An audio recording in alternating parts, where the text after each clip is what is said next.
A quick question. You know, Emil Mazie and Gus Shaw were very good friends, and Emil was a third-party person all the way. Yeah. Did the third party ever get off the ground much? No. Just a quick story that I worked on the resolutions committee of the state council, and we were going into the Democratic Party. Gus Shaw was in '48. Everybody else thought he was kind of nuts, and Emil came down and going to speak against it. So Gus said, "Tom, let's sit down with Emil, see what you can work out."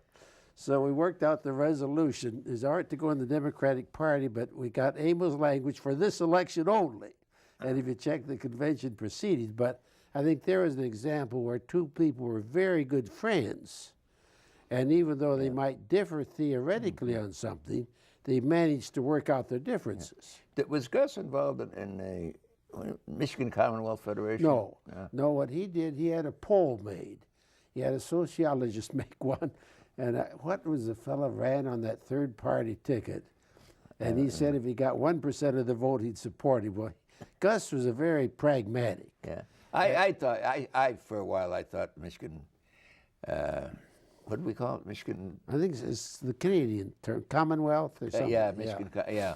But you know, even now it's resurrecting itself. Yeah. Everybody's so frustrated with today's politics because today's politics, you know, so poisonous, and the Democrats feel they feel the Democratic Party is inadequate.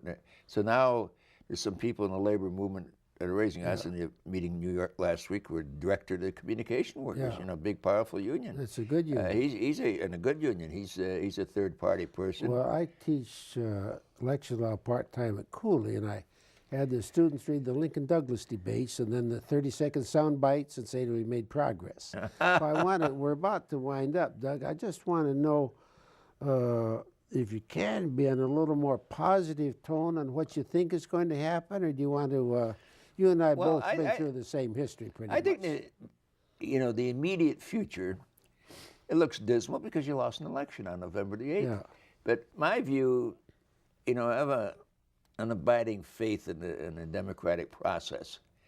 And I think our founding fathers were sort of radical in those days. But the basic concept was that the kings are not sovereign, only the people are sovereign. Yeah. And in their wisdom, they gave the power to the people. And I don't accept this notion that corporations are all powerful, that the media is all powerful. They're very, very influential.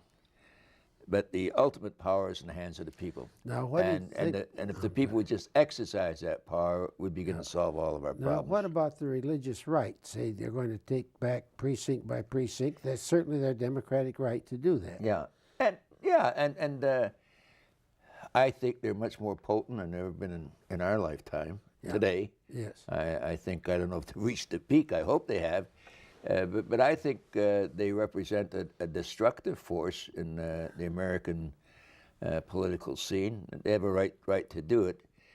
But I always worry about extremes, whether it's extremes of the right and the left. And if the American people follow the pattern that they've followed for decades, they'll reject both the extreme right and the extreme left. Well, Doug, we want to end on this optimistic tone, and I want to thank you very much. And I know I'll see you from time to time, and keep as young as you are. I'll try. Thanks.